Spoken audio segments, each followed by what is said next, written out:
اعوذ باللہ من الشیطان الرجیم، بسم اللہ الرحمن الرحیم۔ السلام علیکم ورحمۃ اللہ۔ سورۃ النساء آیت نمبر 33۔ وَلِكُلٍّ جَعَلْنَا مَوَالِيَ مِمَّا تَرَكَ الْوَالِدَانِ وَالْأَقْرَبُونَ وَالَّذِينَ عَقَدَتْ أَيْمَانُكُمْ فَآتُوهُمْ نَصِيبَهُمْ إِنَّ اللَّهَ كَانَ عَلَى كُلِّ شَيْءٍ شَهِيدًا۔ ترجمہ۔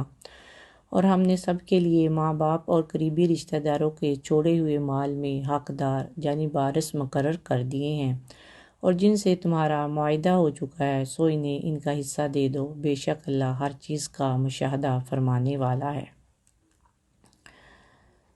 جہاں پہ وارث کی تقسیم شریعت کے مطابق دینے کا حکم دیا جا رہا ہے۔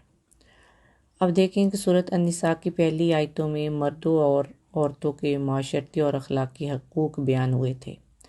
اب جہاں پہ مالیاتی حقوق کا تحفظ فرمایا گیا ہے، جہاں پہ عربوں کے اس رواج کی اصلاح کی گئی ہے جس میں مرنے والا اپنے حقیقی وارثوں کو جائیداد سے محروم کر دیتا تھا اور اپنے کسی دوست یا رشتہ دار کے نام اپنی جائیداد وقف کر دیتا تھا۔ یہاں پہ فرمایا جا رہا ہے کہ مرد ہو جا عورت، بھائی ہو جا بہن، اولاد یا ماں باپ، اللہ سبحانہ وتعالیٰ نے ہر ایک کے حصے مقرر کر دیے ہیں۔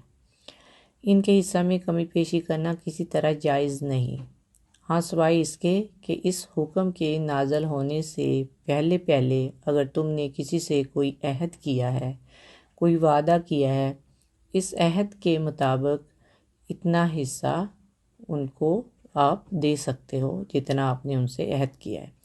لیکن اب اس حکم کے نازل ہونے کے بعد نئی سرے سے کسی سے وعدے اور عہد و پیمان کرنا کسی صورت بھی درست نہیں۔ اس فرمان کے نازل ہونے سے پہلے انصار اپنے مہاجر بھائیوں کو وراثت میں حصہ دار ٹھہرایا کرتے تھے۔ اس حکم کے نازل ہونے کے بعد یہ سلسلہ ختم کر دیا گیا اور فرمایا کہ تم جو کچھ کرتے ہو اللہ تعالیٰ اس کو اچھی طرح جانتا ہے۔ اور اس سلسلے میں 2-3 آراء پائی جاتی ہیں کہ عربوں میں دستور تھا کہ جن لوگوں کے درمیان دوستی اور بھائی چارے کے عہد و پیمان ہو جاتے تھے وہ ایک دوسرے کی میراث کے حقدار بھی بن جاتے تھے، اور اسی طرح سے بیٹا بنا لیا جاتا، وہ بھی منہ بولے باپ کا وارث قرار پاتا تھا۔ انصار اور مہاجرین دینی اخوت کی بنا پر حصہ دار بن جاتے تھے۔ اللہ تعالیٰ نے اس قانون کو ختم کر کے حقیقی وارث کا قانون نافذ کر دیا۔ اللہ تعالیٰ کے قانون کے مطابق اس کی تقسیم ہونی چاہیے، اور جن لوگوں سے عہد و پیمان کیے گئے ہیں ان کو اپنی زندگی میں بان تھڑ جائیداد میں سے جو چاہو دے سکتے ہو۔ جنی ترکہ میں ان کا حصہ نہ ہوگا، البتہ ان کے لیے وصیت کا حکم باقی ہے۔ اور یہ جو کہا جا رہا ہے کہ جن سے تمہارا معاہدہ ہو چکا ہے سو انہیں ان کا حصہ دے دو۔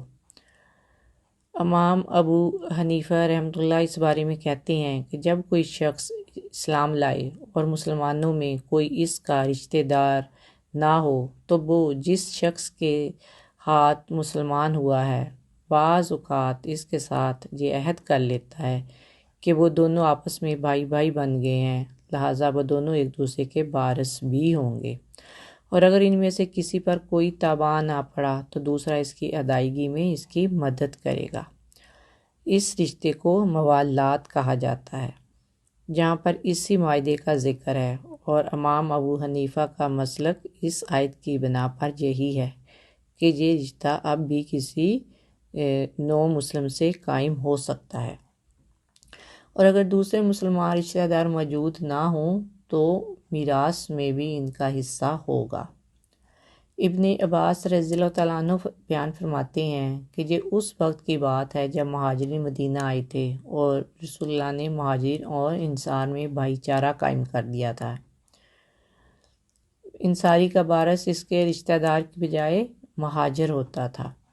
پھر جب یہ آیت نازل ہوئی تو پہلے والی آیت منسوخ ہو گئی۔ پھر فرمایا وَالَّذِينَ عَقَدَتْ أَيْمَانُكُمْ، اس سے مراد ہے کہ نصرت، اعانت اور نصیحت کی صورت میں انہیں ان کا حصہ دو، کیونکہ میراث سے اب ان کا تعلق ختم ہو گیا ہے۔ ہاں البتہ ان کے لیے وصیت کی جا سکتی ہے۔ اللہ سبحانہ وتعالیٰ ہمیں اسلامی قوانین کے مطابق علم اور میراث کو سمجھنے اور اس پر عمل پیرا ہونے کی توفیق عطا فرمائے، آمین ثم آمین۔ جزاک اللہ خیر۔ السلام علیکم ورحمۃ اللہ وبرکاتہ۔